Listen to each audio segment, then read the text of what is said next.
عبد الوائس channel کے معزز ساتھیوں، السلام علیکم۔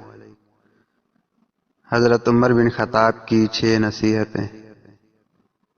جو آدمی زیادہ ہنستا ہے اس کا رعب کم ہو جاتا ہے۔ جو مذاق زیادہ کرتا ہے لوگ اس کو ہلکا اور بے حیثیت سمجھتے ہیں۔ جو باتیں زیادہ کرتا ہے اس کی لغزشیں زیادہ ہو جاتی ہیں۔ جس کی لغزشیں زیادہ ہو جاتی ہیں اس کی حیا کم ہو جاتی ہے۔ جس کی حیا کم ہو جاتی ہے اس کی پرہیزگاری کم ہو جاتی ہے۔